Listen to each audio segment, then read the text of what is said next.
All right, and one more time, let's hit record. Ladies and gentlemen, welcome to the version that, well, originally was going to be the only version I reviewed, but then I decided, you know what, do a comparison between the Genesis and compare all the versions. Genesis, Game Boy, and then this one, which was a DLC for this collection. Believe it or not. Yeah, I don't know why they couldn't. It was never released elsewise either. But now we have it, so now we're good.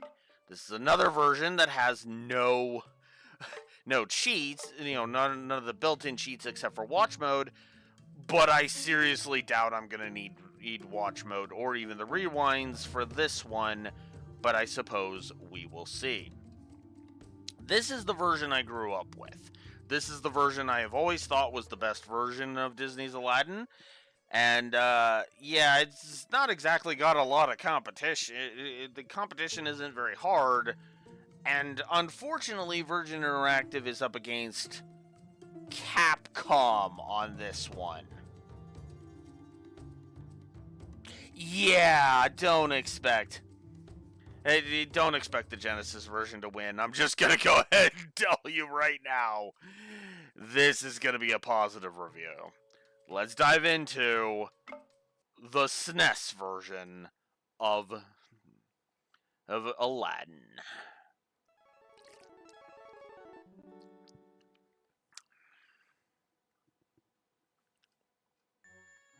Welcome to Agrabah, city of mystery, of enchantment, of the finest merchandise this side of the River Jordan. I can see that you are only interested in the exceptionally rare. I think then you would be most rewarded to consider this. Like so many things, it is not what is outside, but what is inside that counts. This lamp once changed the course of a young man's life. A young man who, much like this lamp, was more than what he seemed. A diamond in the rough. So yeah, we actually get full-on cutscenes in this version. Full on. And what's funny is... yeah, after all my years of searching, at last, the Cave of Wonders.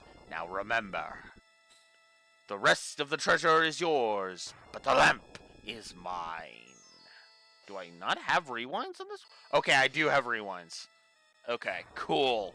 I was like, why do I not have rewinds? It's ZL for the rewind.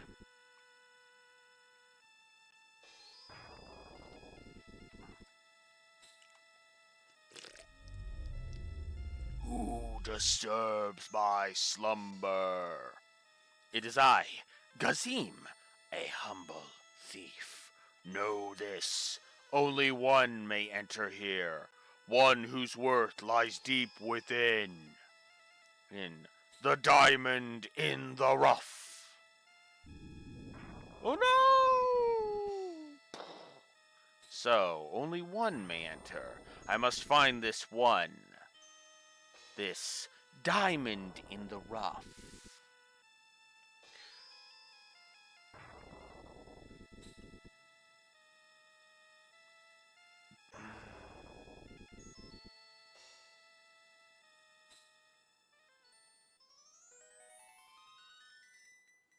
So this time we actually have a password system. There was no save system in the there's no save system in the Genesis version. Passwords are per stage, and yeah, these options are kind of crap.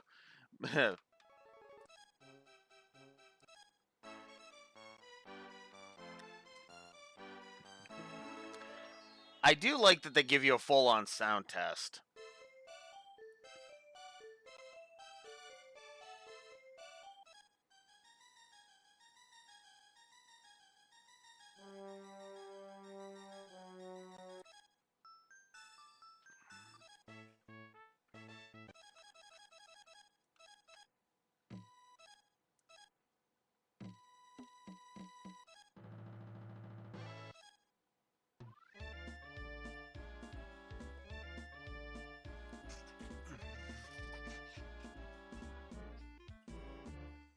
So, right off the bat, we're giving a positive to music. Because, yeah.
Better believe that that's a gameplay positive. Sorry. Alright. So, yeah. Let's just get into it. So we hit the button. A throws apples. B is your jump. And just immediately look at the contrast. Like, I'm sorry to everybody who likes the Genesis version. As I said, the Genesis version... Oops. The Genesis version is not bad. Ow. I took 2 unnecessary hits there. Ah! Okay, I'm just gonna accept that because that was mostly me being stupid. So, yeah, in this one, enemies do respawn. So that is a bit of a... Huh. But notice how much better the visual distinction is. Just to name one thing right off the top of my head.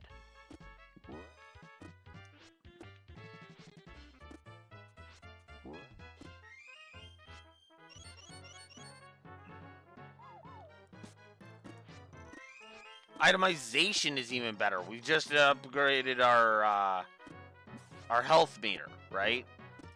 And we also have a rug. By holding R, we can actually float down. We actually slow our descent.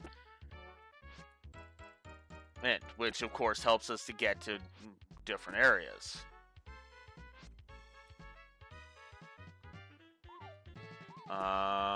Whoops.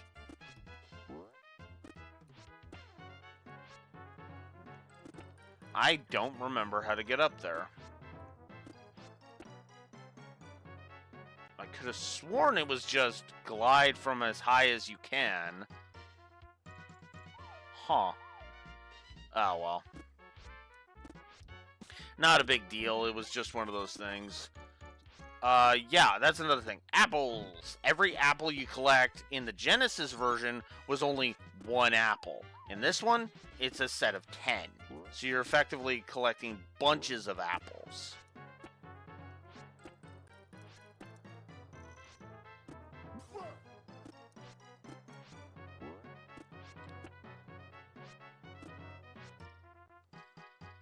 I forget if there's anything else. Whoop. Wow! Yeah, I'm just gonna accept it. I accepted already that I'm doing rewinds. Oh, that's not the end of the level.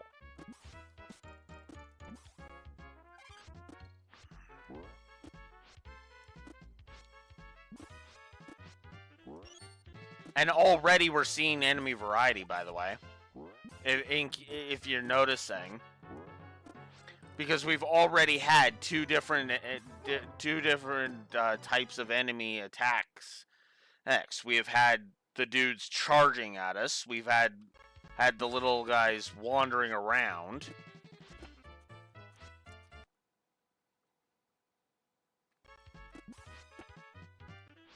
Oh wow, there is a limit to it.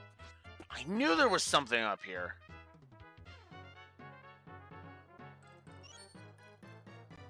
And there's the level exit.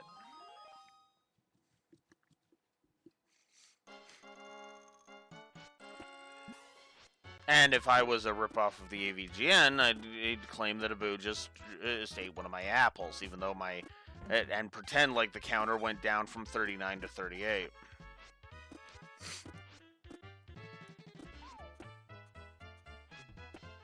Sorry, that's a low blow. I should mention, bread restores 1 point of health.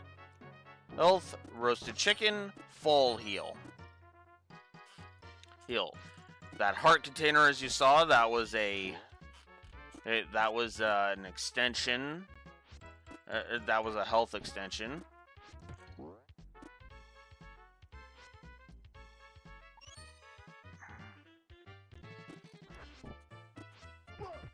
By the way, notice how the enemy variety is still better, because now we have guys throwing barrels at us. God, wow! I am in shock at just how huh? I think I've always been into things like enemy variety and visual distinction and shit like that. I guess I just never really realized. He's dead.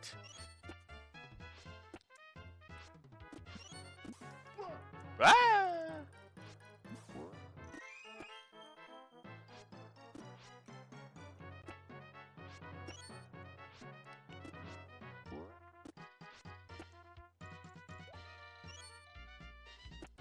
I accidentally threw an apple. Because I guess Aladdin was sick of having having the stupid meme number of apples. Oh god, level design is even better. Notice how the levels have been different each time with each level.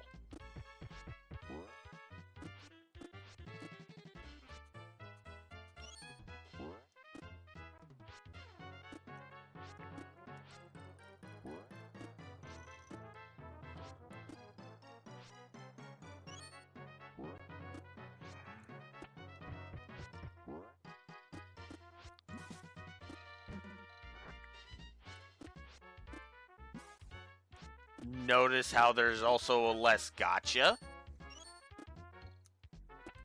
God. Oh. No, I'm not accepting that. Fuck it.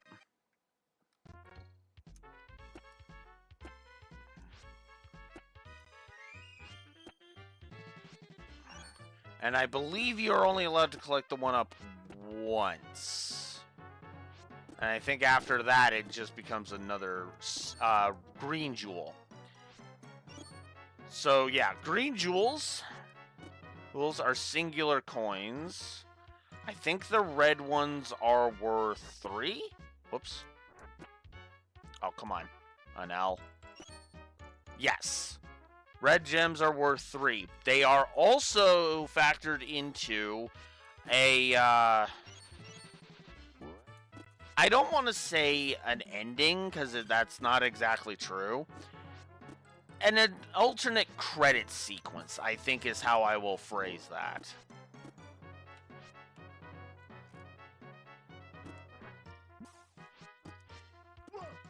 Whoa! Ooh, buddy. Come here. Go away. There you go. Oh.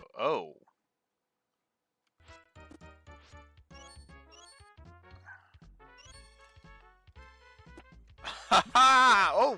Shoot. There we go. Okay. Cool.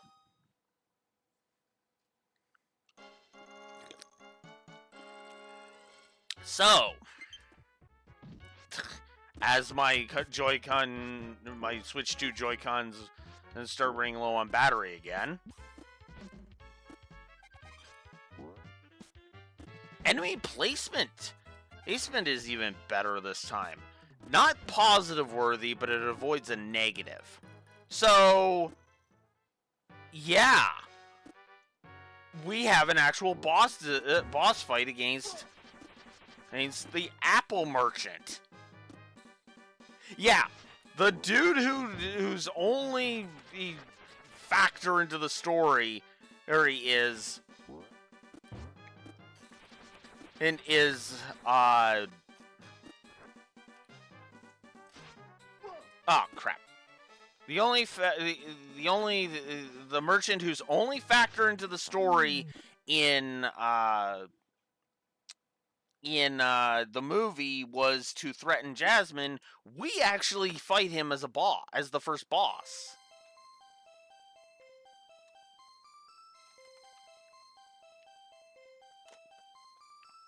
So, yeah. Let's put some positives on the board. Oh my god, I am in shock.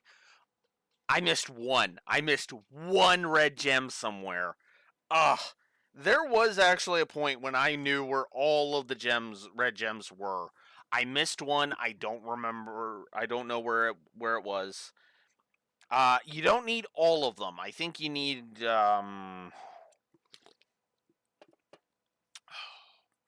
I don't actually know. Hang on. I'll just quickly look it up. Yep.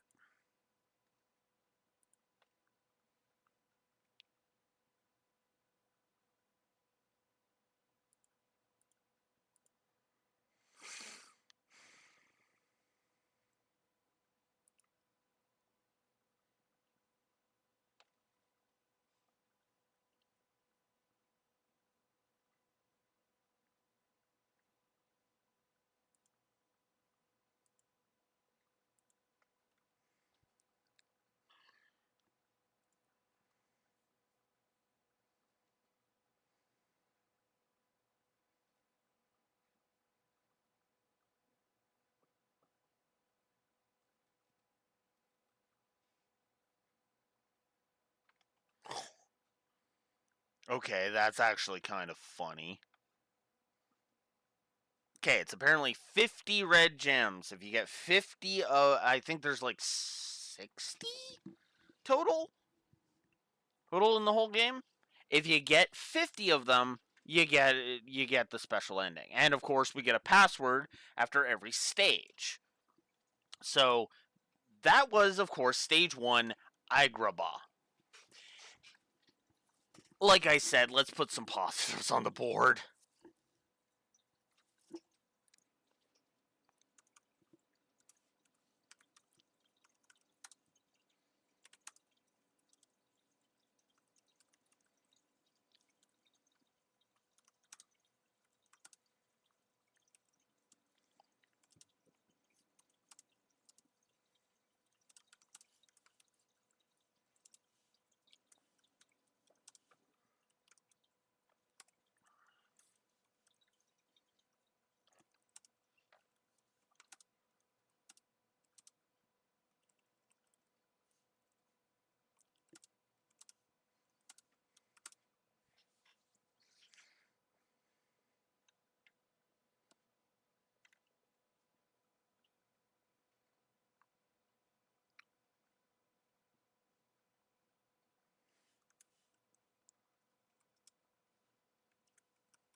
Let's see.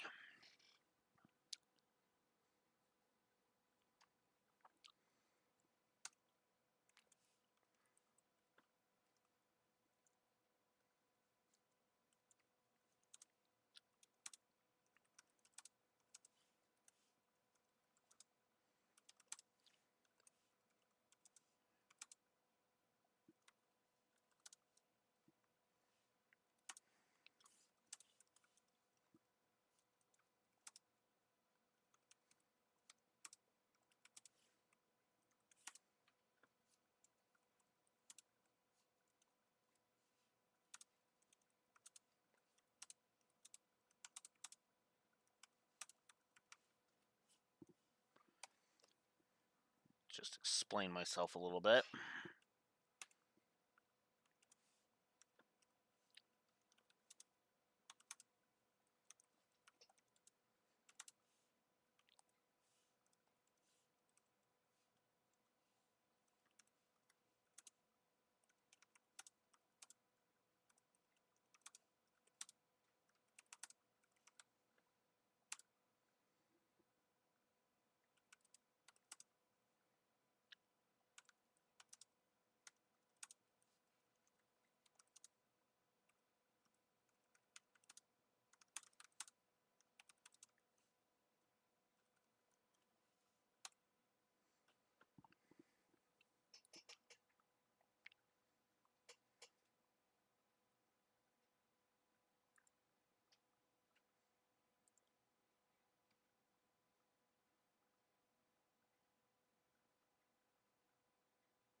Give me a second here. Fruit vendor. He's just called the fruit vendor.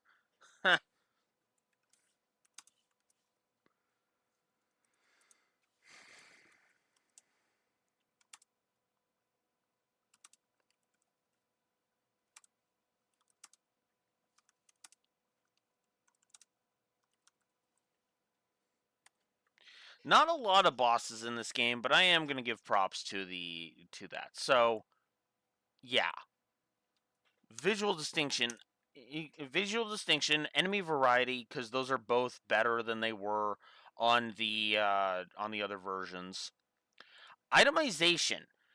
The itemization on the Genesis version was fine. It was okay, right? But here, we're already seeing a good. We're already seeing good. Good itemization, right? How many healing items did I have? How many one-ups were sprinkled throughout the entire thing? Hey, there's even a little bit of a flow of exploration. Not enough for me to give a positive to. I mean, we'll see what the Cave of Wonders has to say about that. But yeah, no, it is what it is. And speaking of the stages, Agrabah is a great first level, and I liked fighting the fruit vendor as the first boss. And I keep picking up my dual sense. So let's move on, shall we? Together, Aladdin and Jasmine escape the Sultan's guards. And run to Aladdin's home, high above Agrabah. There they enjoy the view and discuss their dreams for the future. Unfortunately, they are found by the guards, who drag Aladdin off to the palace dungeon. And drag Jasmine back to her father, the Sultan.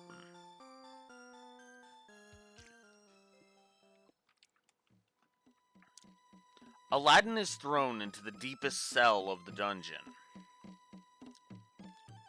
But all he can think about is the beautiful princess. A strange old man appears, offering to set Aladdin free if he'll come on an adventure to the Cave of Wonders. Glad to get out of the prison, Aladdin doesn't suspect that the old man is actually Jafar in disguise. Now, what's funny is the movie also shows that too by giving Iago a little bit of a little cameo.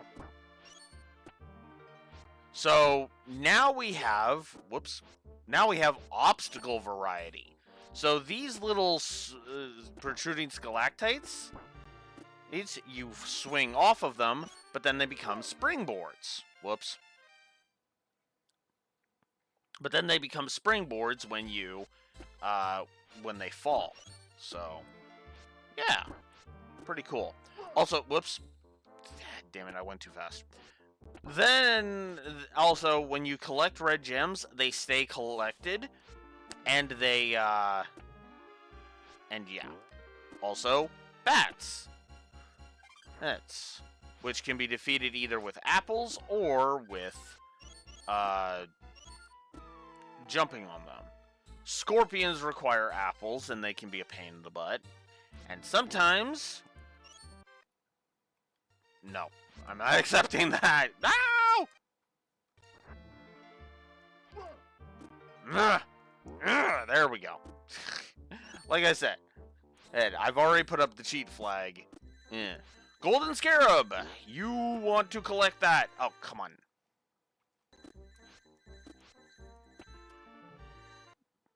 Ugh, come on.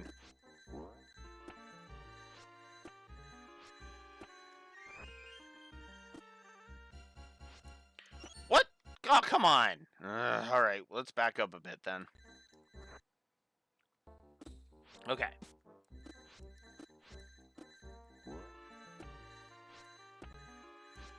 Oh, wow! I am sucking today.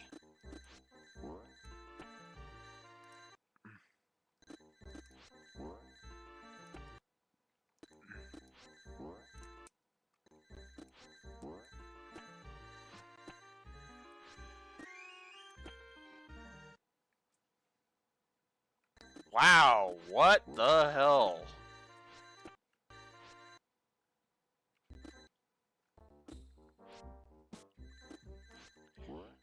Ugh, there we go. I want to show that off, damn it.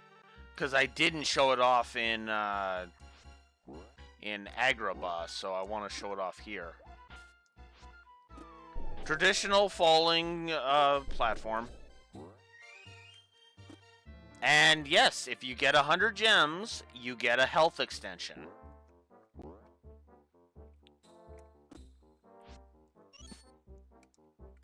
Oh, come on.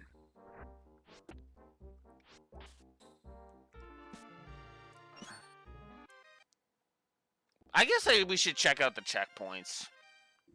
Let's see the checkpoints. Where did you place me? Oh, right at the beginning of the level.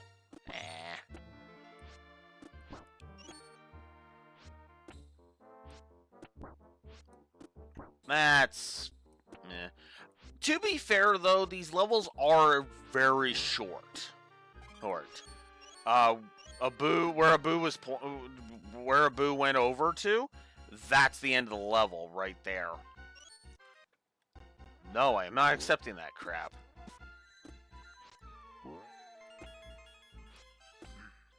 Oh, the one-ups are still there. Huh. I thought that they were just not... They were just collected and that was it.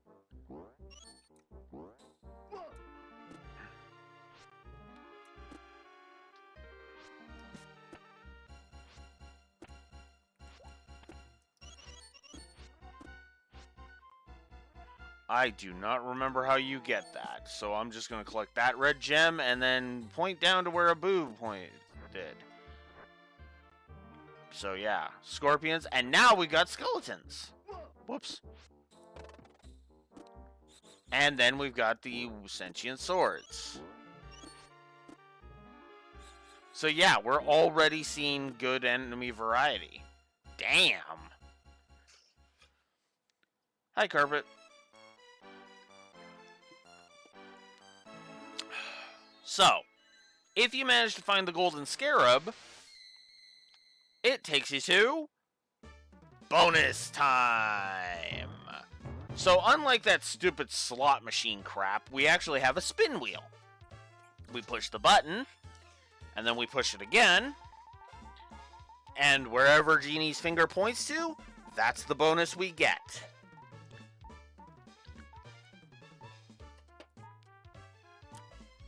Credit. Yep, credit.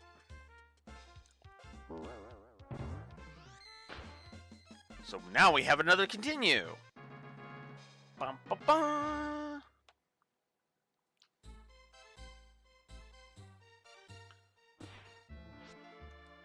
Also, notice how the level design... Whoops. No, I'm not accepting that. Notice how the level design keeps throwing new and interesting obstacles at us. Keep doing that. Up. Come on.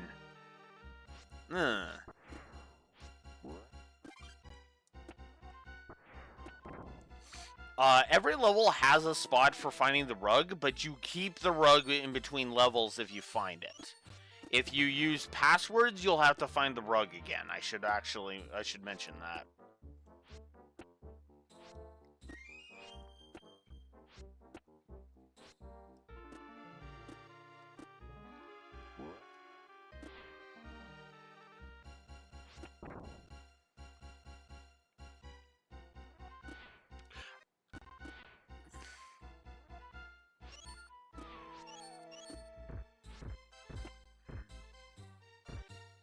I wonder if that'll be important later.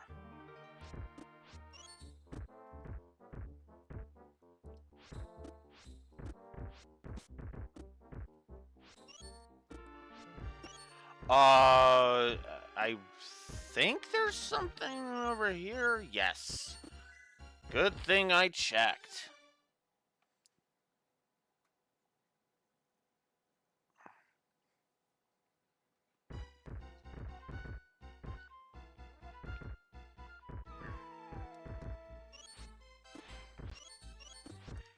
Especially good that I checked, because now we have 6 hearts. The max is 10, by the way, just to let you know.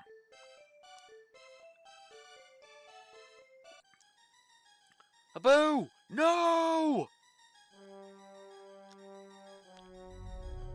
Infidels! You have touched the forbidden treasure! Now you will never again see the light of day! Notice how in the Genesis version there was... I missed one again? Really?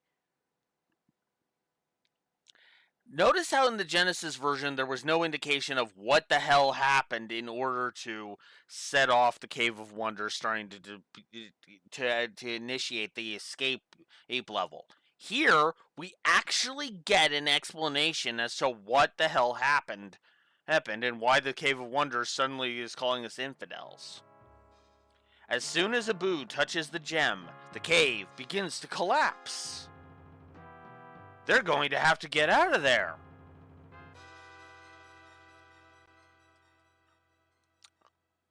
I might actually give a Oh yeah, welcome to the one of only 2 auto-scrollers in the whole game.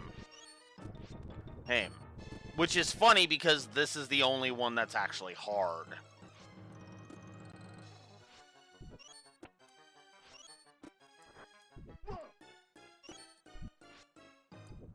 So, whoa! Ow. So, that is something that I'm thinking I might give a positive to. Like, just straight up give a positive to that. The story sequencing is actually decent. See, the problem with the Genesis version is that the Genesis version really feels like it's like, okay, so you've seen this movie, right?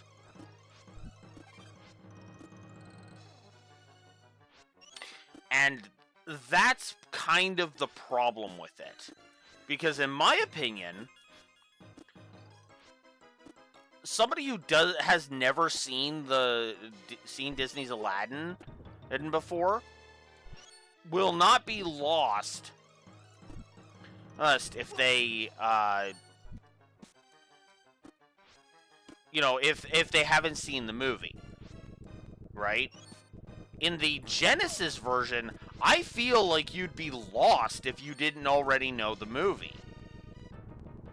And that to me is kind of not what you want to do with a tie-in game. You know, you don't want to have your tie-in game rely heavily on your audience being familiar with the movie in question.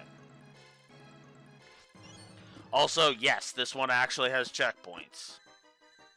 They're not as plentiful or as good as whatchamacallit. This one, I'm pretty sure I always get all 10 of the red gems on because I tend to not miss any. And yeah, as you can tell, all of them are. Getting 100 gems is awesome.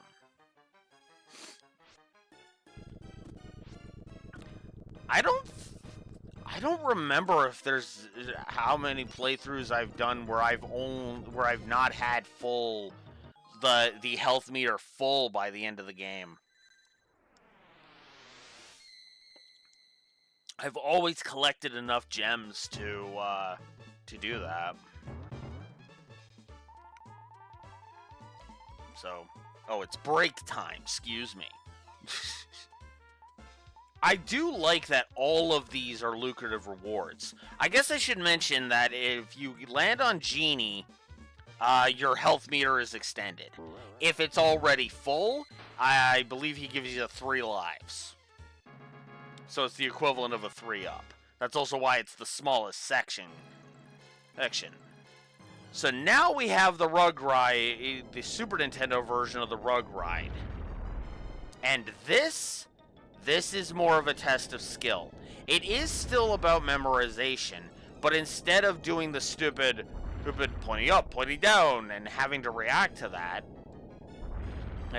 you have to pay attention to the terrain.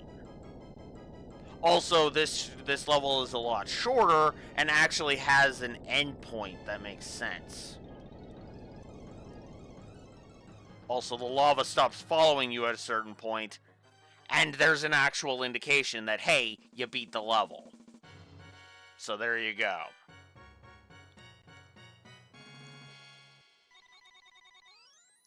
Yep, all 10.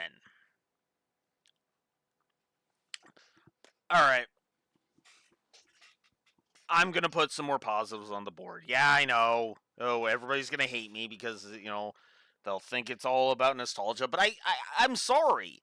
The Genesis version just has a lot of nits in it. I mean, granted, and again, -2, -2 is not that bad. I'll stand behind that. But I've always felt like the Genesis version is, well, to be blunt, overrated.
So there we go. I think I'm actually going to give a general level design positive.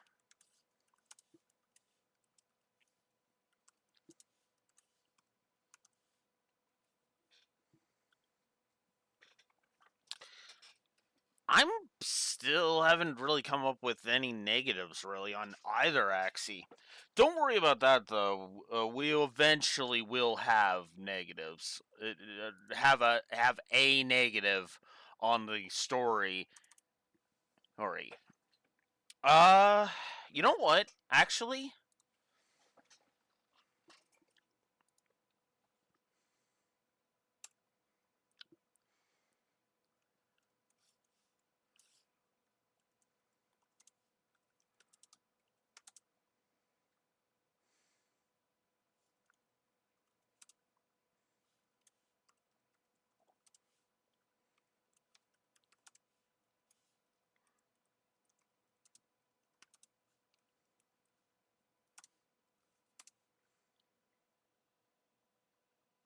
it's going pretty good. We're on the version I actually like, Raxor.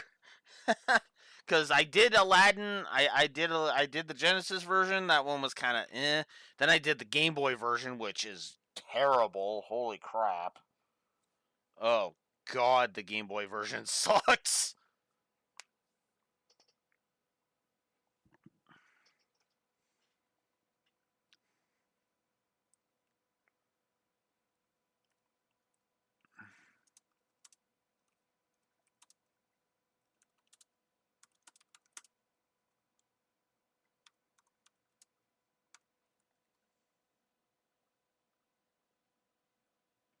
Yeah, that is true. I will grant that. Although the Game Boy version was literally just a port of the Genesis version with, fun fact, an entire level and two boss fight. Well, one boss fight and a actually no, I'm wrong. Two boss fights and a and an entire level cut out of the Game Boy version.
Nice.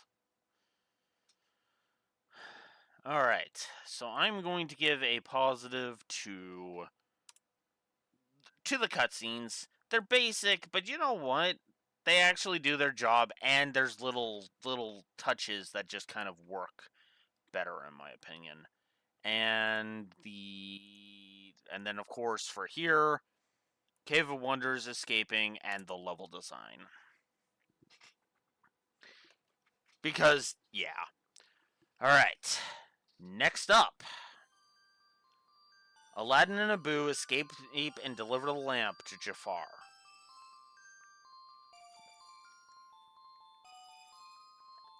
but he tricks them and seals them inside the cave. Fortunately, Abu cleverly stole the lamp from Jafar. In order to read the writing on the old lamp, Aladdin rubs it with his hand, with his sleeve, and poof! A genie appears and declares that Aladdin is his new master. But first, he invites Aladdin into the lamp. By the way, there was no indication of why we were inside the lamp in the Genesis version. It was just, and now we're inside the lamp. Why? Who the fuck cares? Which is funny because that actually it does happen in the movie. I even commented on that in the Genesis version. By the way, I love this place. I am probably going to give a doodad positive for this one because I love the little touches that are all over this level. For example, these platforms, they actually kind of look at Aladdin surprised and follow where he's standing. If you're hanging off of the side, they'll look to whichever side you're on, and if you're on top, they'll stare up. I kind of like that. Oh, and if you die... Oh, and then if you die, that happens. They're like, aww. Oh, crap, no!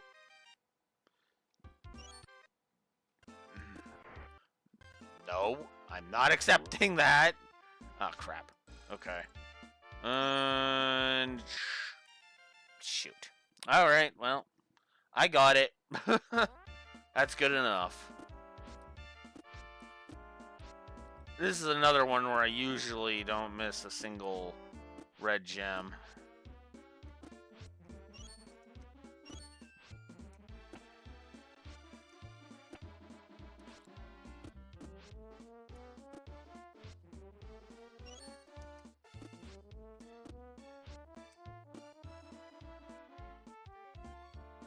Alright, so, time for RNG.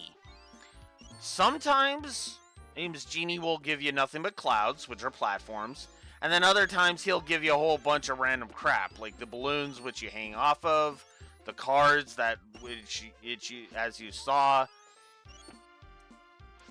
are bouncing pads.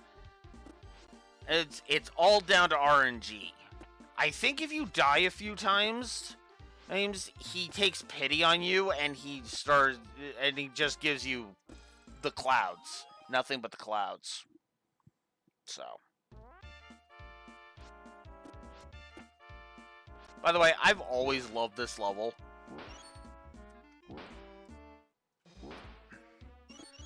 This is probably my favorite level in the game. The only other level that's in contention for it is actually the bonus level, believe it or not. Because I just love the bonus level. But then again, there's only one level that I think is... well, I don't want to say bad, but, like, not as good.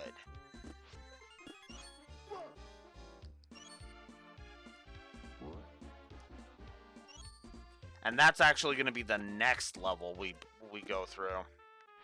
Because it's the one negative I actually have of the story. Which is funny because I don't have very many positives of this story either.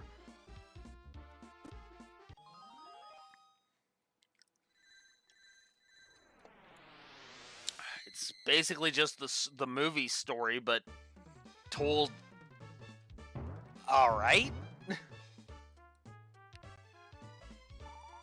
Yeah. Yeah, it was not the focus. That's also why I was pretty lenient on the Genesis version. Why I ended up giving it a net neutral score on the story. Because the presentation was actually really good.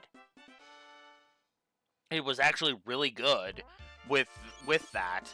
It was just that the sequencing of the story was just like, what the fuck is this? So it kind of balanced itself out. In the long run.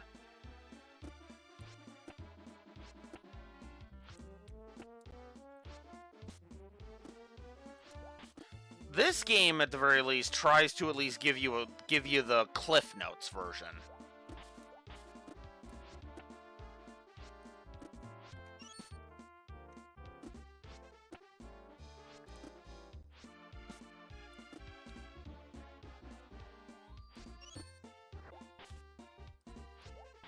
Also, I absolutely adore...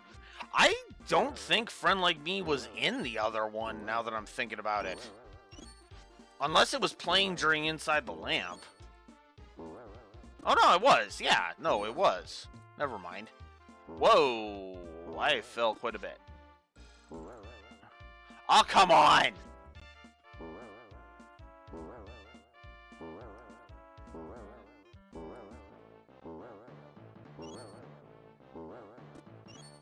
I know I suck at Capcom games, but come on, I didn't think I sucked that hard.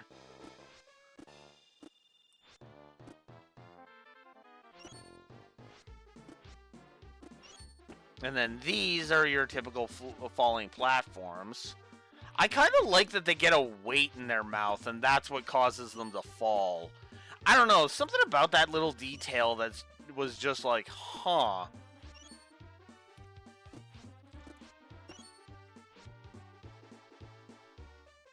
Crap. Dead.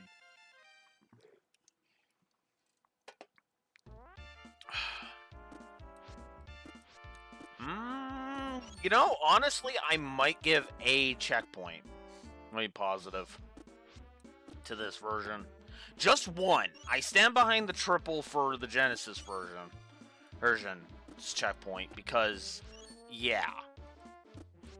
Oh, God! No, come on! Really? Ah!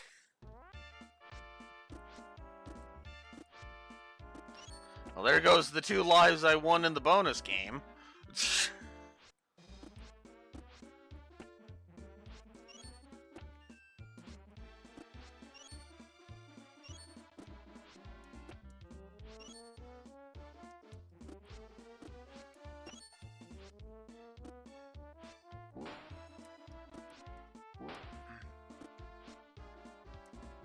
The rug makes a lot of the stages a bit more trivial, by comparison. Yeah, there you go. 2 off. 2 off. And yeah, that's Inside the Genie's Lamp.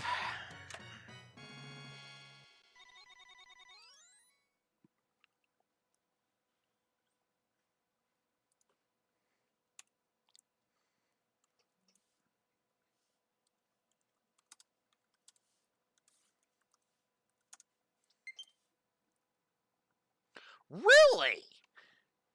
It's really out of... Wow. Well, okay then. I mean, at least we can safely say that it waited until I was done with a level before it did any of that.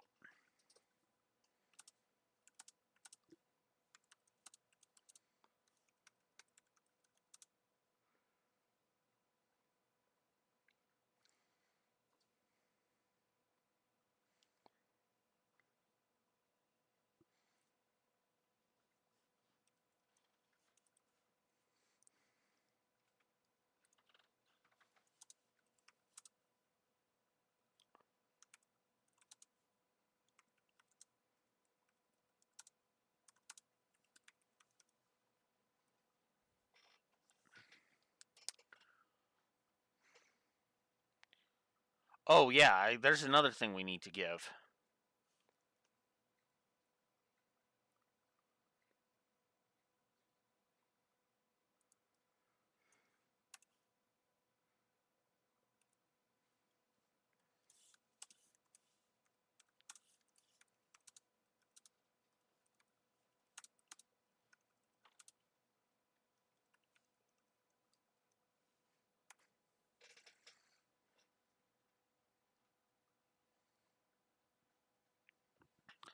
Also, I kind of find it funny that they actually felt like the Genesis version needed frickin' cheats. I kind of I kind of find that funny now that I'm thinking about it. But yeah, inside the genie's lamp, and I also forgot to give a positive to watch mode, so there we go. My apologies, but I'm going to AFK briefly for another bio break, and then effectively, we'll play the second half of the game. I'll be right back.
Alright. Let's continue.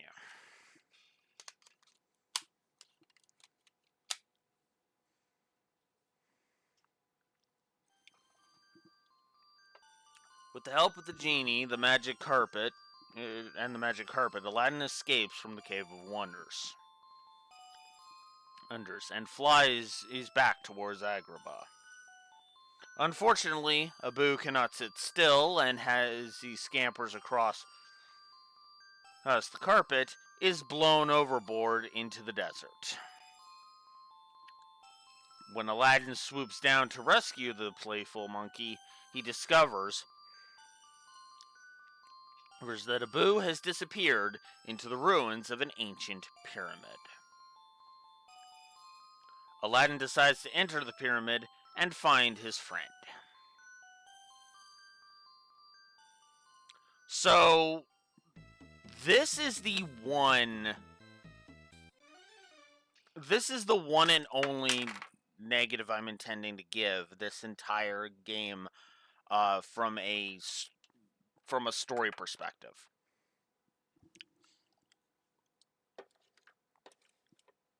This random detour to a random pyramid.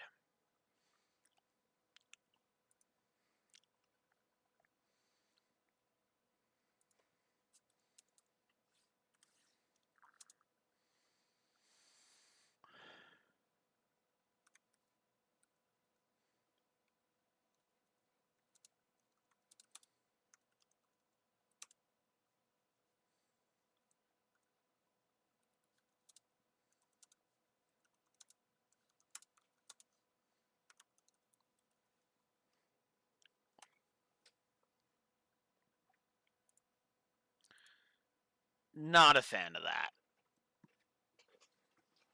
Not a fan. I don't know if the level itself is going to be a negative or not. We'll see.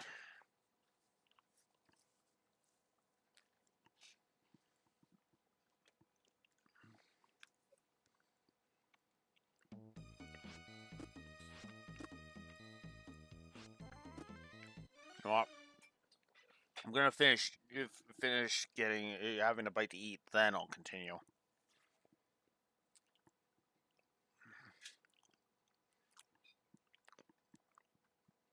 Platformers are not something you want to play one-handed.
Oh, crap.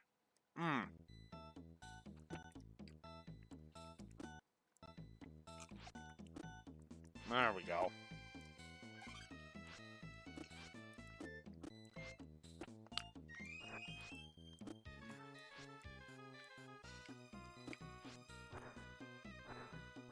Two more.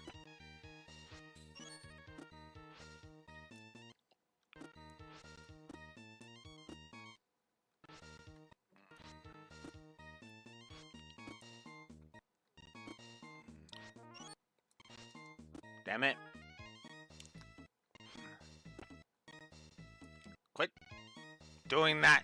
Alex, come on. There we go. Sorry. This is also where they start to reuse enemy types.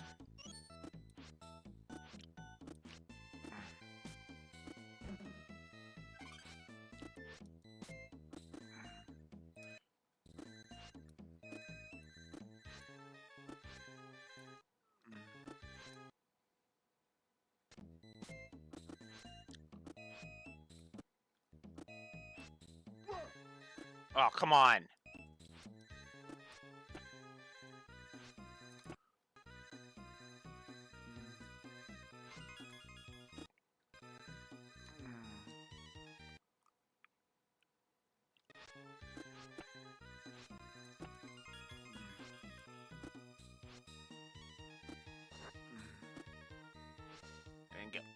Wow, okay. Alright, no idea how the heck you're supposed to get that one. Oh, there we go, got it. Nice.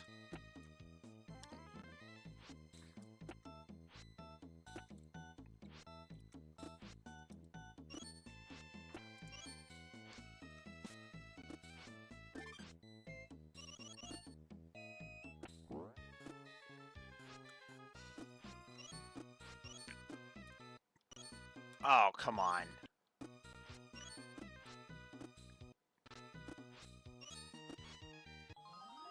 There. Yeah, I'm starting to remember why this was my least favorite level in the whole game.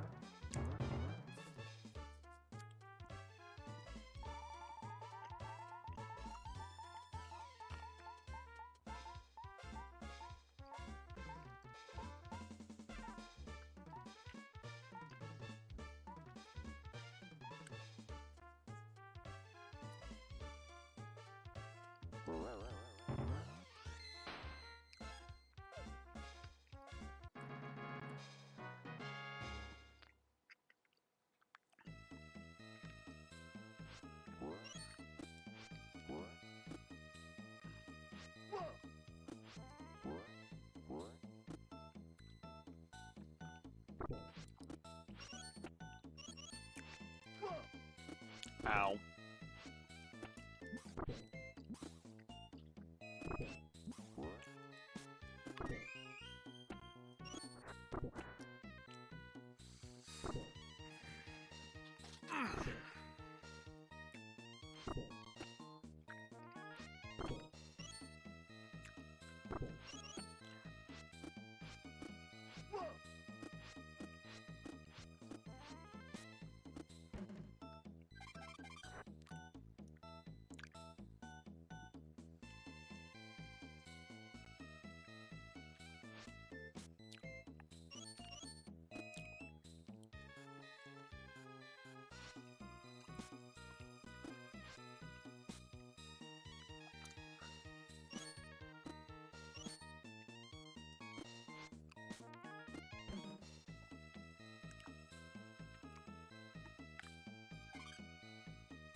God damn it.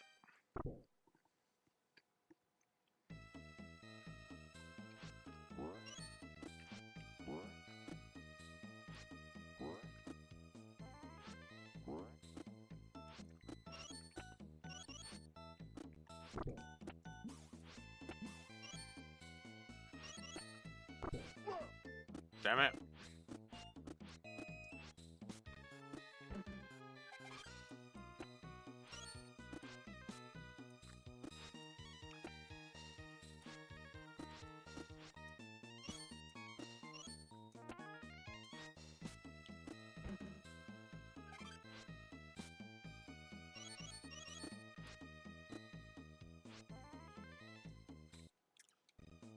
No, I'm not accepting that.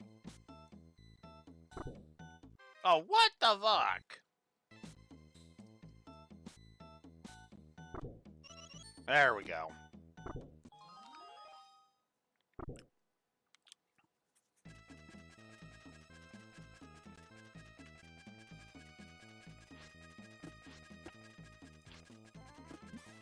Kind of like that until you start moving, the Abu just stands there.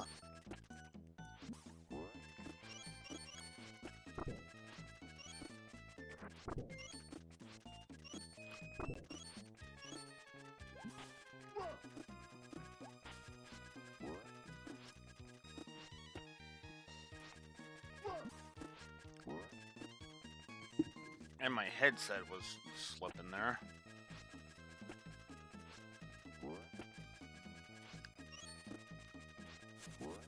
There we go. And then hop on that, and there we go.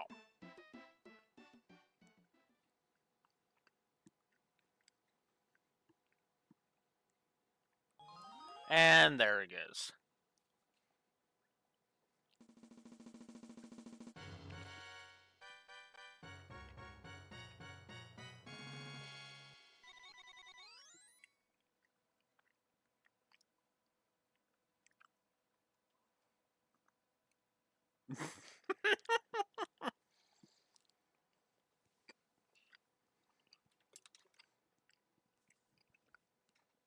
Yeah.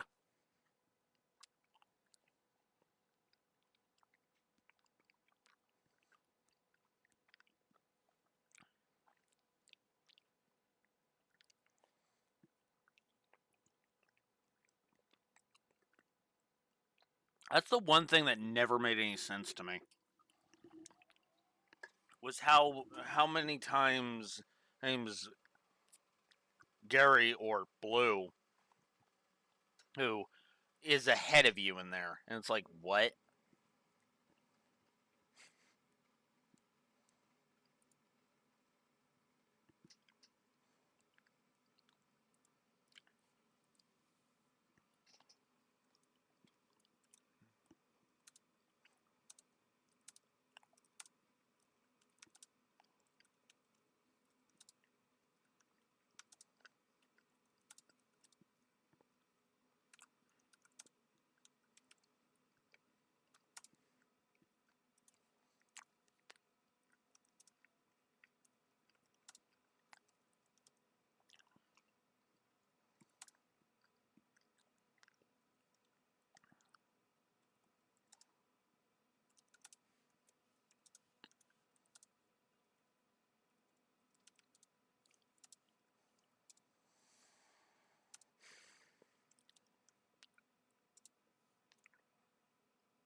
So yeah, the pyramid is easily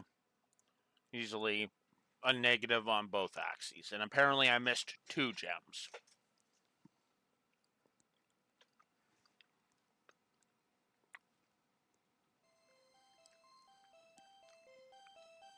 Using one of his 3 wishes, Aladdin has the genie turn him into a prince. Outfitted with a magnificent caravan, and Aladdin, now Prince Ali Ababwa, returns to Agrabah. As a prince, he can now try and win the hand of the princess, as in marriage.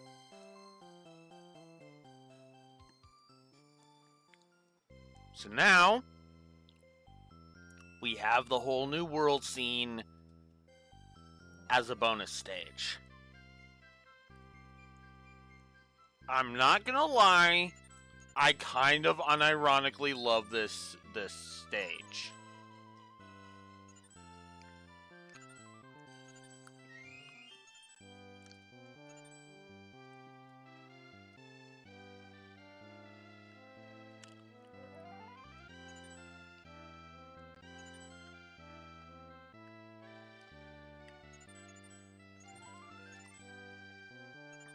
Hang on.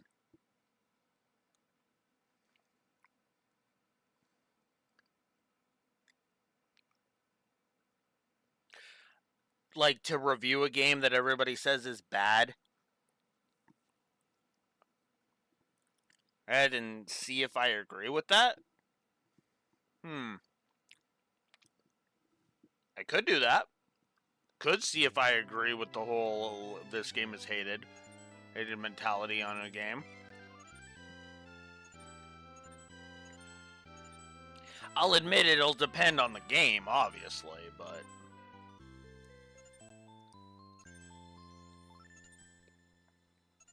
yeah, I wouldn't be opposed to that.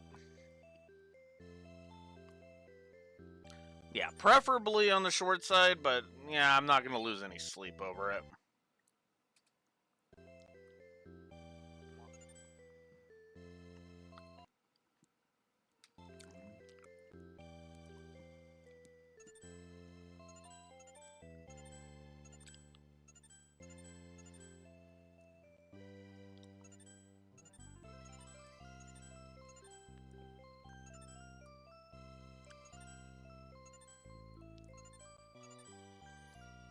I have no idea how many of the red gems I even got there.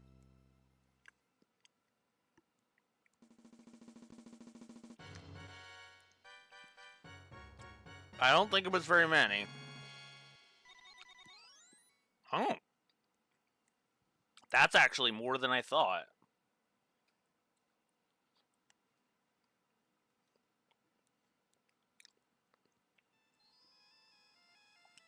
Just when things are going great for Aladdin, Iago steals the lamp. Jafar, who is now master of the lamp, uses his new magic powers to send Aladdin off to the ends of the earth. That should have been the extra level, in my opinion. Once more, with the help of faithful Abu and the magic carpet, Aladdin returns to Agrabah, ready to do battle with the evil sorcerer Jafar. And save Jasmine.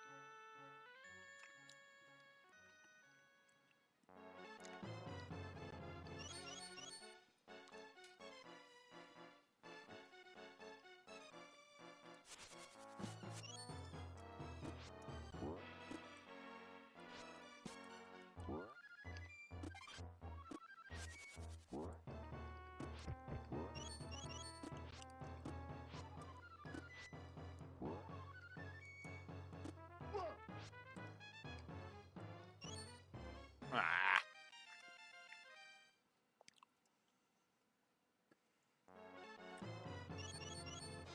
Well, even if I do end up showing off the game over screen.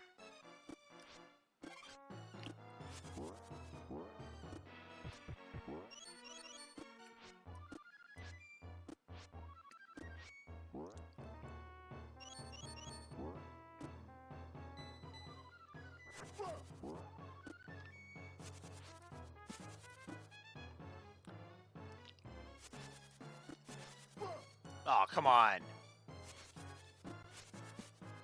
Got it.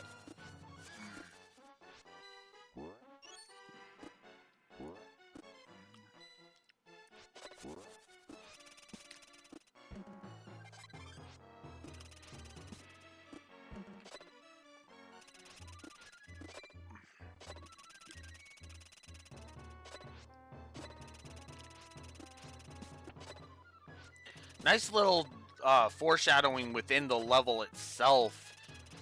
Elf of Jafar's snake form, by the way.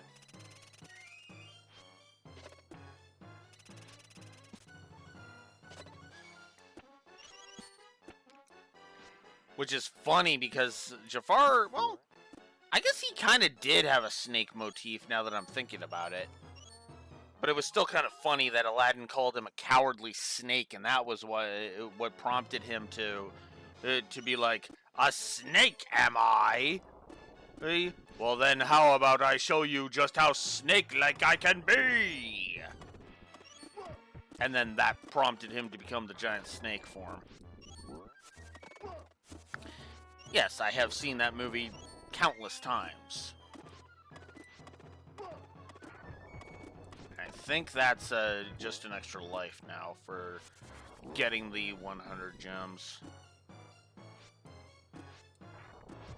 Whoa! Ah! Okay.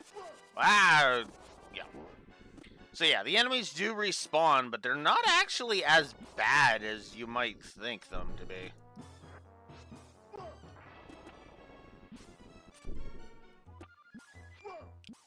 I kind of unironically love doing that. Aw.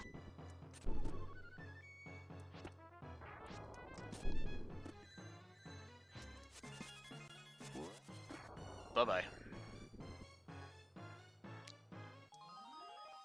And that's it for that one.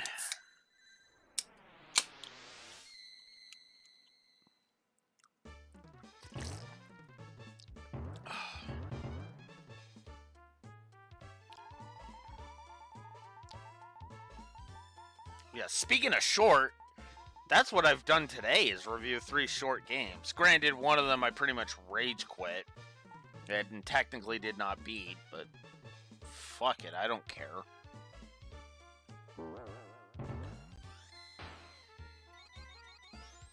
And yeah, the heart is a full heal. Good to get if you're exiting a stage with very little health.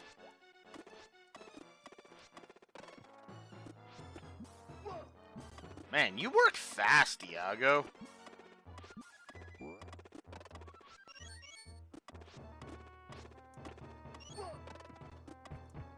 And again, I mean, you are a parrot working for an evil sorcerer, so.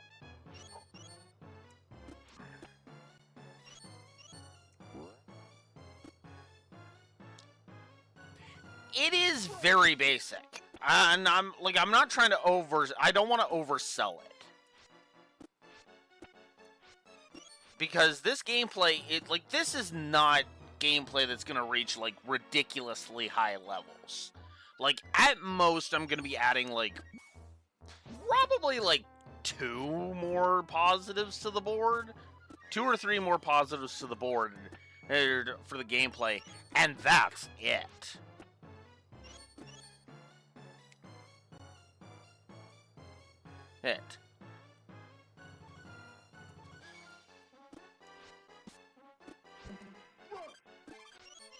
Whoa! Ah! I do like that the flames are not an instant kill. That is honestly nice. Nice. Good forethought, Capcom. Also, I do like the fact that each bit of damage you take is only ever 1. Ah, shit. Shit!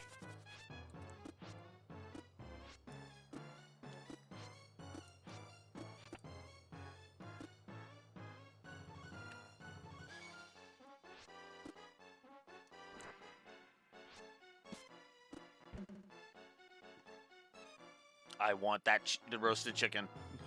I want that chicken. Here we go.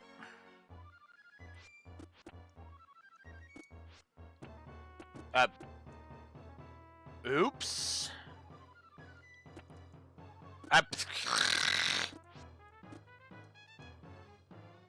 Damn it. Come on, Alex. Alex, do this properly. Alright. There we go. And that, I believe, is the last red gem in the whole game. In fact, those are the last gems in the whole game, period. So now, we actually have a proper boss fight against Jafar, instead of a whatever the fuck the Genesis version was. So the idea here is we need to jump on him. He will float around, and when he summons the minions, the flying pot thingies, these things, that's your opportunity to hit him. And then sometimes he'll do that and then dive. Wow, I am sucking. Holy crap. 6 hits. You need to hit him 6 times. This is his only pattern, by the way. So, yeah. Which is funny because those lightning strikes are only ever in the same, are always in the same spots. Ah!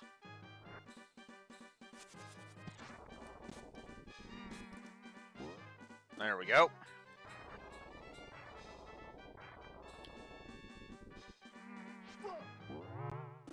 Yeah, that's true. If you know what you're doing and where to go, absolutely. Oh, there we go. And that's stage 6 done. Now you might be like, so the game's over now, right, Blue Wolf? Well, not quite. Final boss.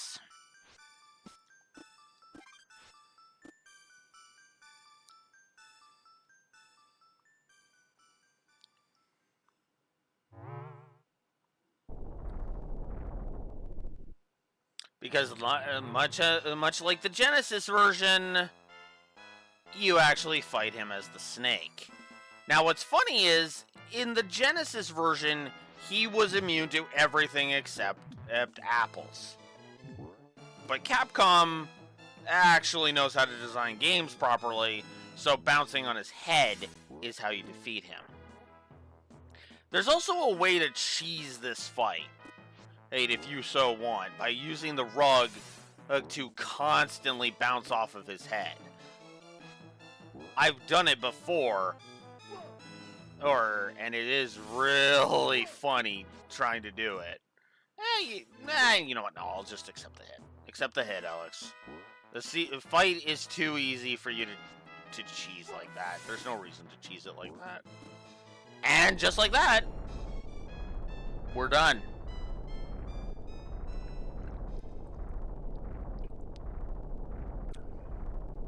And that is game.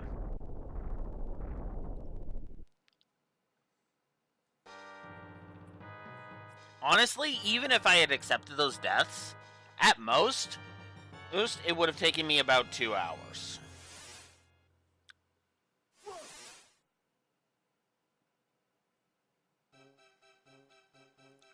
You thought you could outwit the most powerful being on Earth?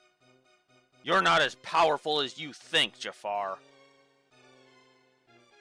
The genie has more power than you'll ever have.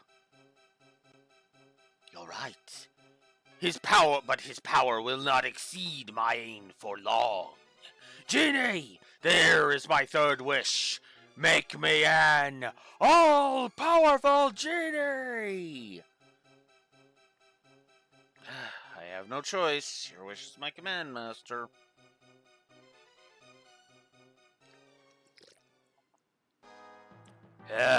Yes, I can feel the absolute power! The universe is mine to command, to control! Wait, what is happening to me? Ah!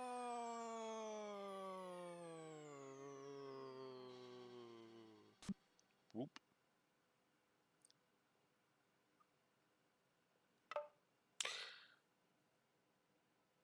I'm pausing this ending to kind of say that I do prefer the version of all of this in the end, in the movie. Because in the movie, it's a trick that Aladdin is pulling on him. You thought you could outwit the most powerful being on Earth. Well, he did. By pointing out that the genie has more power. Because see, here's the problem. phenomenal cosmic power.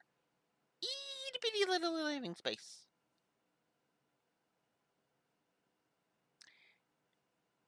Unless the genie is set free, the rules of being a genie shackle the genie. Now, obviously, in this version we didn't really have a scene depicting that, so that was kind of part of the issue. Like, I'm not gonna dog on this ending, but I will say, as much as I think it's fine, it is still a little bit limited.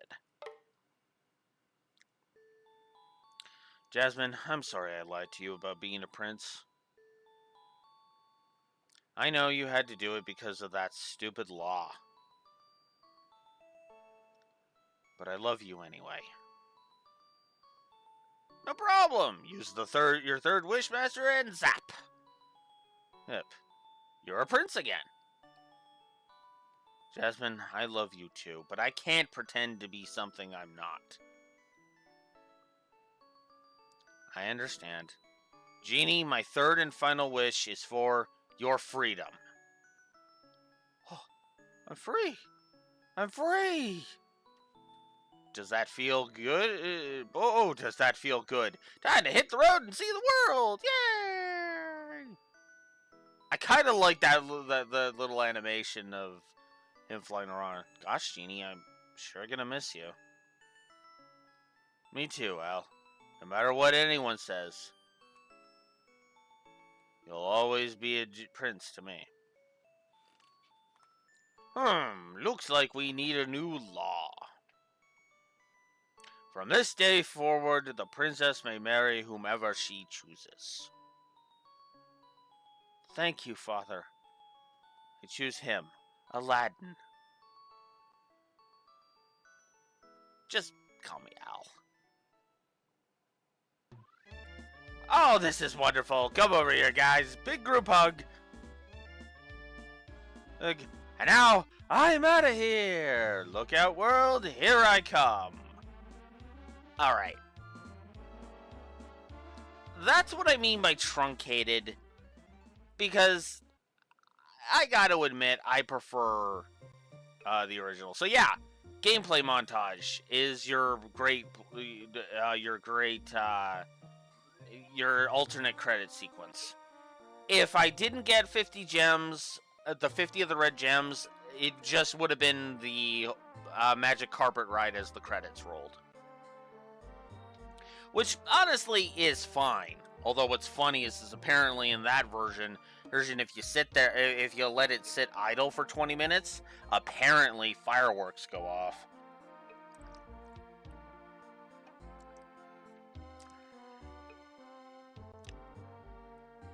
But I like this montage of gameplay more. And it's got some interesting freeze frames too.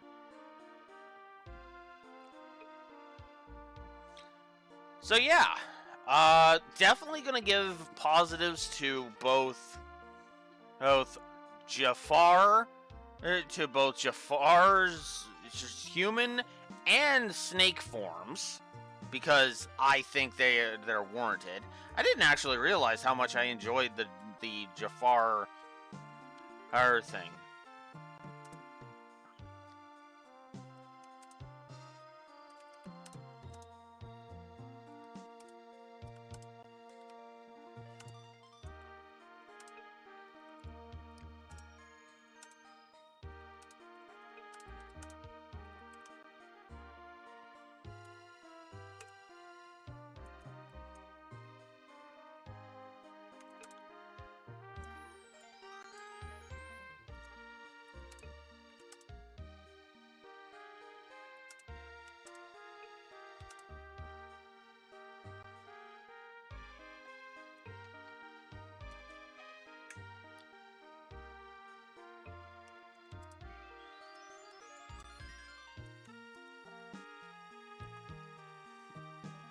$60. I actually managed to get 60. Cool.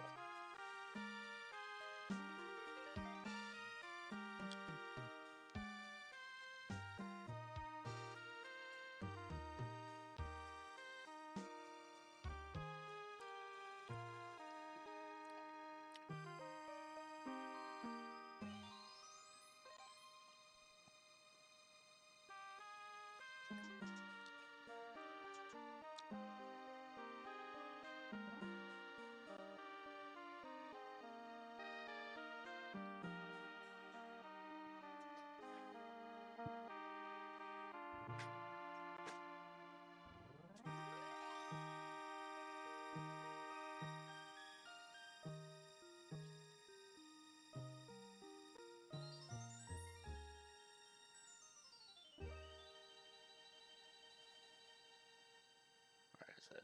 There it is. And there's the golden scarab flying away while low battery happens.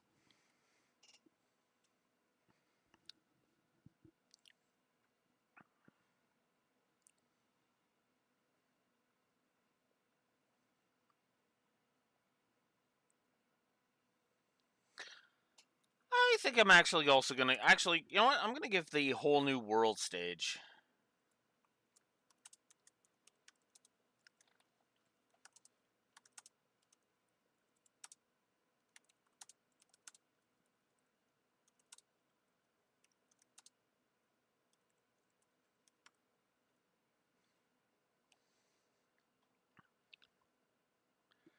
And let's go ahead and give an outro positive.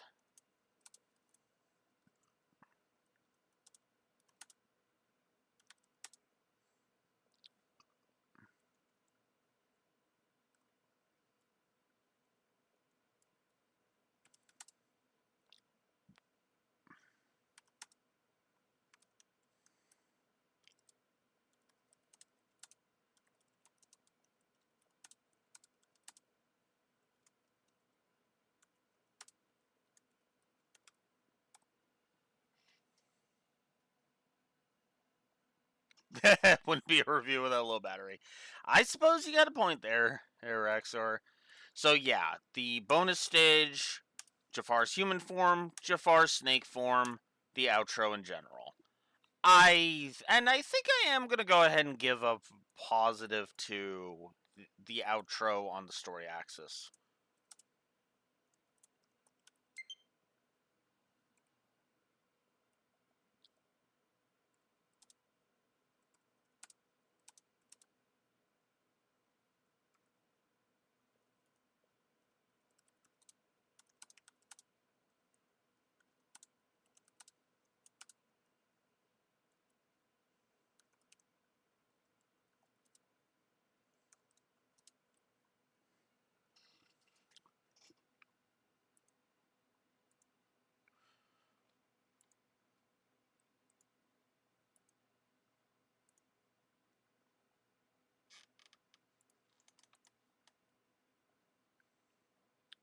So yeah. All right, let's quickly go through the audit and wrap this up. Wrap this sucker up. All right. Right. So, animation. I've said my piece. Actually, let's get back to the...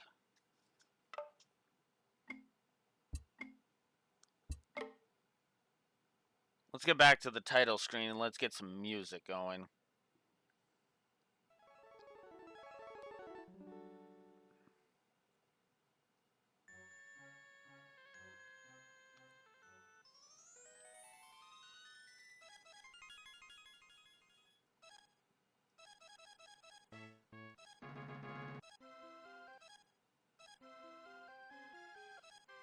So this music, this is the game over music, which we didn't even show off.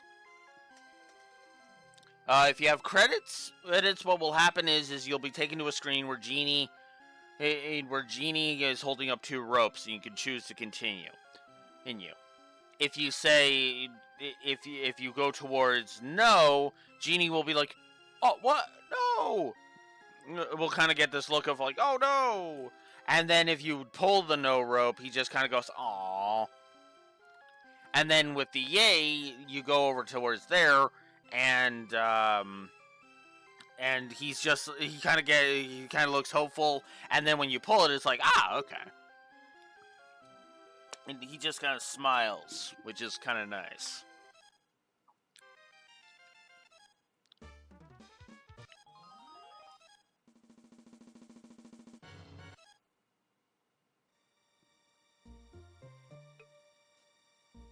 So we'll end with this song. With the end credits music again. So, animation, I've said my piece, atmosphere and tone, Babylon 5 effect. None of those really apply. There's no real characters. There's no real empty text or fake drama or any of that.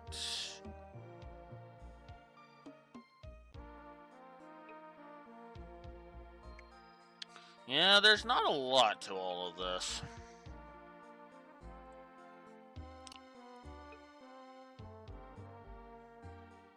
Oh, wait a minute. Hang on.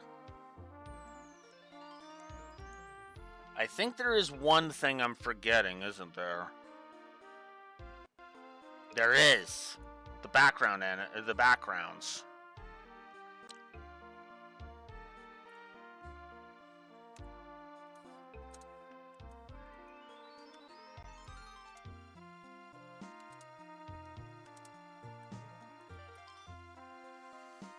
See, this is why we do an audit.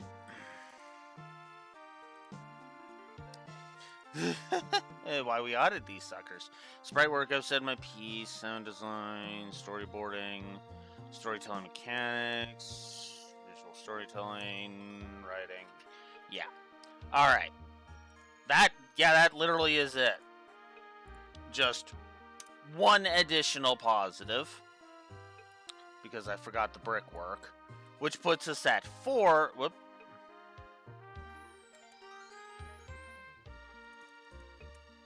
Four story positives and only 1 story negative, which was the whole padding with a boo thing. Gameplay now. All roads lead to Rome, no. Animations, no.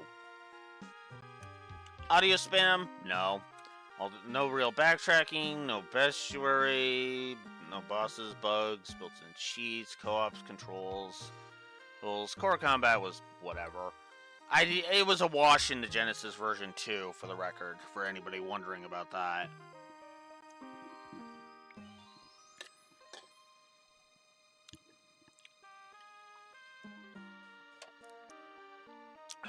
Difficulty curve, it was alright.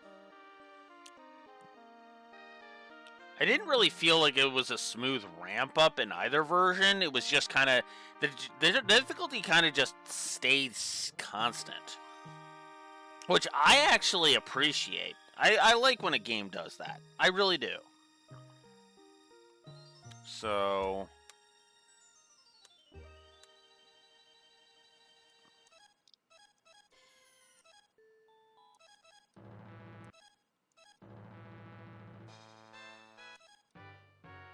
you know what? We'll listen to that cool final battle theme. I actually really like this final battle theme, by the way.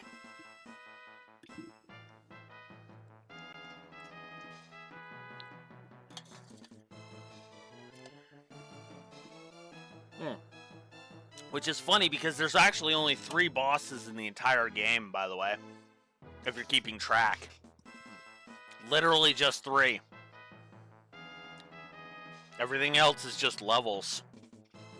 And no, bouncing on a boo when he's wearing that Tut mask does not count. So, no real gotcha this time. The HUD is... Actually, you know what? Yeah, no, I'll give the HUD a positive. Why not?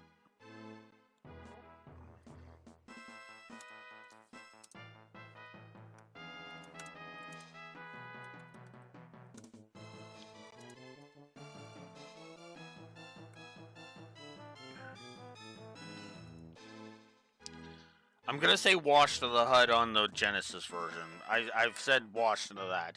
Info in game, itemization, I said my piece. Lighting, map, mini-map. Music, new game plus doesn't really apply. Outro, outro. Did I give? Yes, I gave it on both. Cool. Pacing, padding, the pyramid level really is the padding in question. Penalty for failure. Oh, that's right. I don't think I gave the checkpoints a positive. I didn't. As I said, just one for the checkpoints. Quality of life, replayability.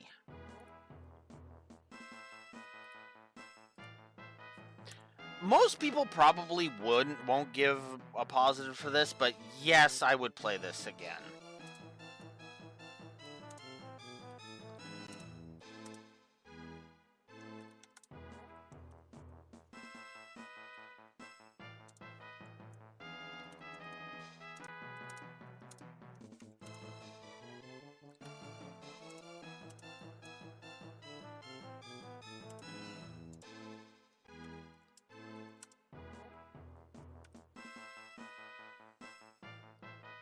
So there we go.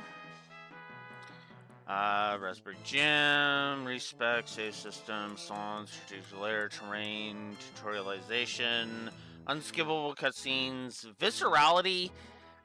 I'm not gonna say viscerality, Melody. I'm just gonna say wash because it's not bad viscerality. It's just kind of there. Visual distinction. I've said my piece. Walked right as Yoshi drums. Yep. All right. So.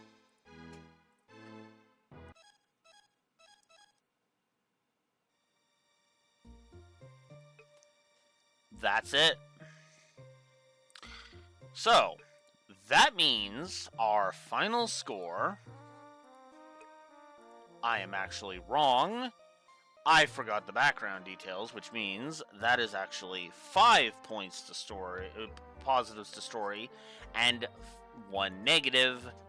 And then the gameplay literally has only 1 negative. Because I don't think there's any real negativity to this game. Hey. And we added 3 positives to the gameplay. 6, 7, 8. Yep. Which means we are ending with 18 gameplay positives and only 1 gameplay negative. That's kind of funny. Okay, so... Alright, so...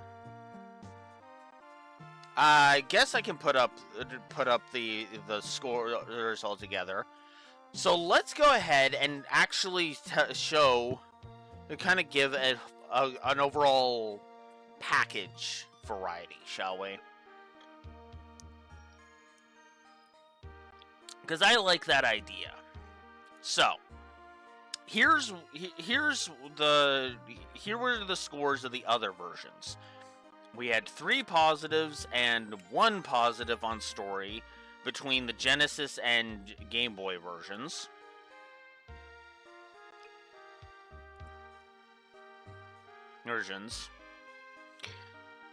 We had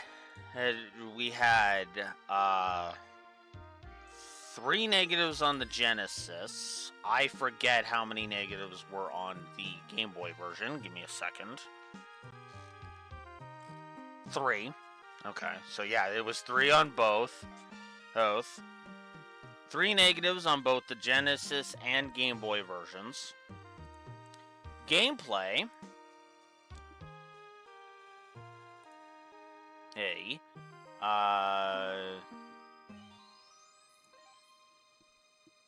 Gameplay was... Give me a second. And gameplay had 11 positives. And had 11 positives on the Genesis. And the Game Boy version had 7 positives to... 7 positives to gameplay. And then gameplay negatives. Okay, let's find Friend Like Me.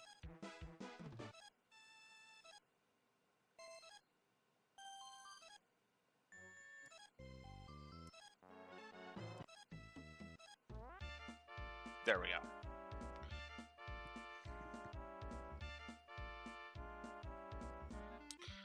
I mean, all of them are on the document, but yeah, let's do a compare and contrast. Just because that's kind of the whole point of this.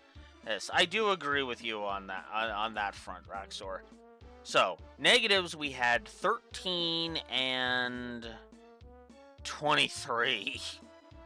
Oh, God. So, yeah, negatives, we had 13 for the Genesis version, 23 for the Game Boy version.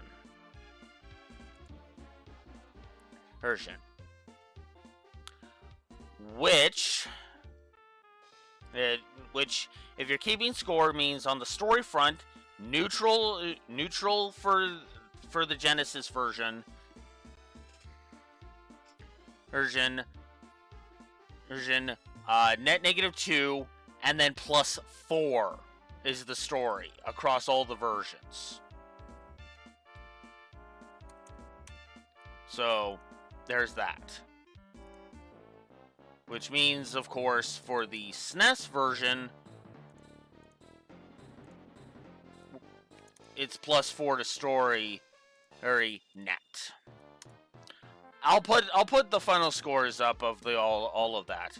Gameplay was a net -2 for the Genesis, net -16 on gameplay, for the Game Boy, and a +17.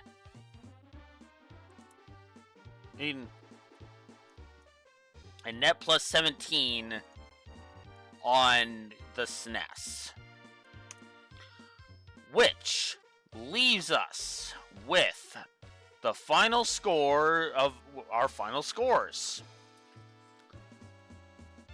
SNES.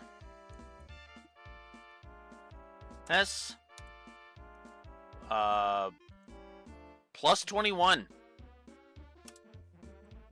Genesis. -2.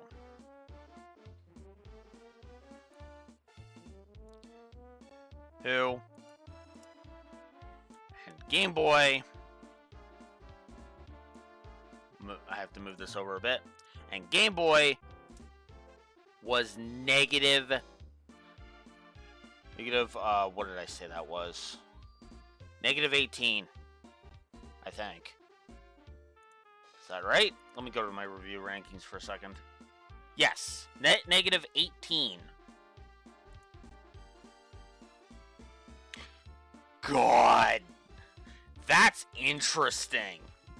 That's interesting. And that is interesting. I didn't think there would be that much of a gulf of difference between the versions. I'll be honest with you. That is startling to me. That is a 39-point difference between the highest version of Aladdin and the my most hated version of Aladdin.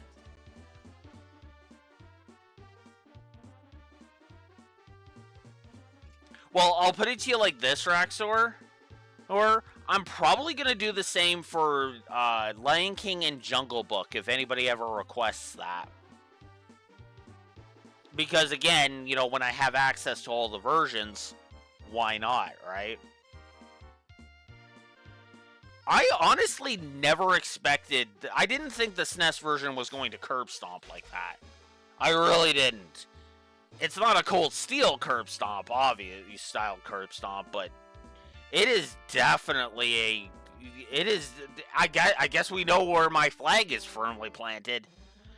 It's planted where it's always been planted. So we'll just go ahead and put reviewer Alex's flag right beside Kid Alex's flag. Cause yeah, I stand behind it. The Genesis version is weaker.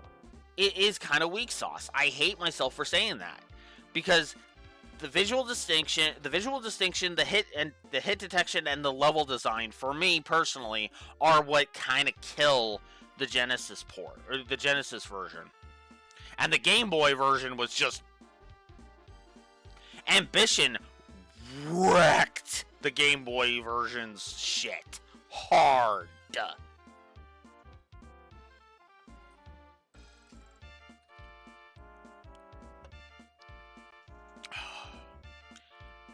And yeah, that's it.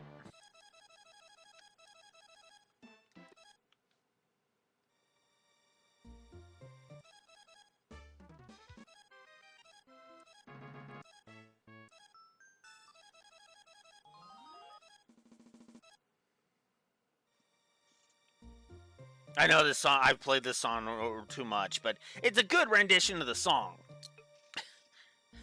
And we'll get the good version stuck in your head as opposed to the terrible version from the Game Boy version. Or from the terrible Game Boy version. But yeah, this is... I'm actually surprised I got through all 3 of them in 6 hours, I'll be honest with you. I didn't think I would actually manage that. Yeah, Game Boy had limited resources, and again, the ambition is what killed it. But the problem is that the reason why I'm as merciless... Yeah. The sound, okay, okay. I didn't ding the music for the Game Boy version. I'll go ahead and say that. I don't think. Hang on.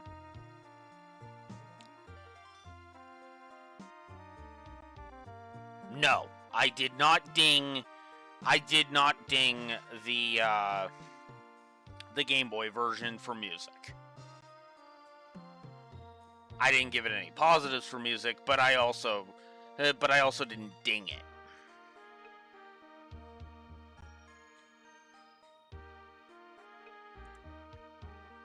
it. I also didn't ding it. But yeah, that's insane. That to me is just insane. I kind of stand here shooketh, I'm not gonna lie. But yeah, that's Disney's Aladdin. I don't know what else I can say, honestly. I will go ahead and I will say this. Despite the negative 2 to the Genesis version, I still say the Genesis version is worth a playthrough, especially on the Disney Classic Games Collection, the Aladdin Lion King combo collection. Because you have the built-in cheats, you have watch mode, you have rewinds. Right. So it's actually a very, very good... It is a very good version of that game. Of the game. So, I highly recommend playing it. Yeah, and obviously, if you know about Retro Achievements, the Retro Achievements website, right, that adds to it as well. But yeah, that's it. For those watching on YouTube, I swear to God, the Sky One audit is for sure next. That is for sure next. Because I think what I'm going to do is I'm just going to take tomorrow off and go get a bunch of shit done. Because I actually have some shit I gotta go do tomorrow anyway. So, sometime next week, I'm assuming Tuesday at the earliest, I will be back and we'll finally do Sky One. We'll finally be ready. It will finally be ready to audit Sky One. The reason why we haven't been jumping on... a brief aside, and it's a good thing I didn't hit chop the local recording yet. The main reason why I took this detour is obviously from the perspective of, the streaming side of things, which is a month behind. Like YouTube is the YouTube VODs are going to be a month behind at this point. The whole reason for the detour was the remake is, like, at this point 15 days away from coming out. The remake of Sky 1 is 15 days away from coming out at this point. This stream date is September 4th. Just to name one example of that, just to emphasize that point.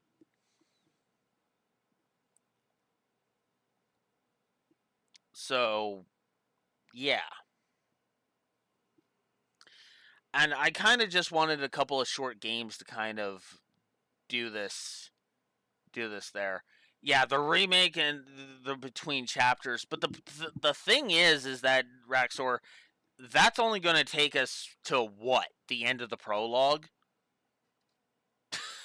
To the end of the prologue? Because the demo that's out only covers the prologue? Yeah, when the remake is out. But honestly, I kind of just like the idea of building up to the audit run, because again, that would also mean putting back the Sky 1 audit even further. And I'm kind of out of short reviews. Well, I'm not completely out of short reviews that I could do, but it's like I'm kind of just itching to get back to Trails. And I know how that makes me sound. I'm basically a Falcom fanboy at this point. I kind of am. Not that they can do no wrong. I'm not that level. I'm not the extreme fan. I'm not an extreme fanboy. But I'm like, yeah. I mean, I'm open. I'm at this point, I'm open to that. I've already kind of got a whole bunch of East games that I'm looking into buying. Tokyo Xanadu, yeah. Also, god damn it, Toa. Wait, what are you doing in Tokyo Xanadu? Just to name one example. Handful. Oh, yeah, and for the record, no, I am not actually kidding. Yeah, and it's the same Japanese voice actress for her, too. I know she's Koko Noe in Xanadu, but it's Toa. It's fucking Toa. Look at that. That character model is 1-to-1.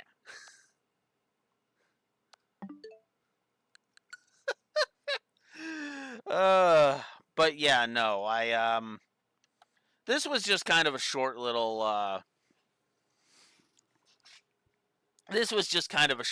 thing. That looked, that looks like the CS3 model. It'll absolutely. Oh, the 3 and 4 model. Because the Daybreak model is her aged up version. The version that went from, greetings, ma'am, to your son calls me mommy too.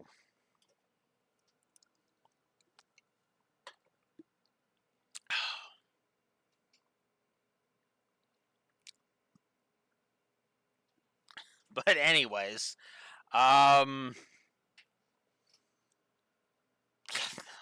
even get me started on that. Don't get me started on that again. I've said it before and I'll say it again. Don't matter if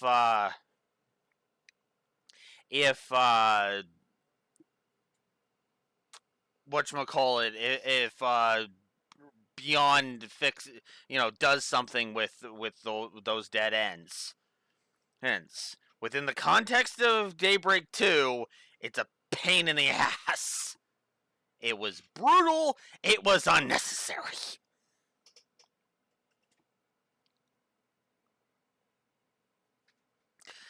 Anyways, regardless of any of that, yeah, it was that was the only part that it was necessary for, was playing with my emotions.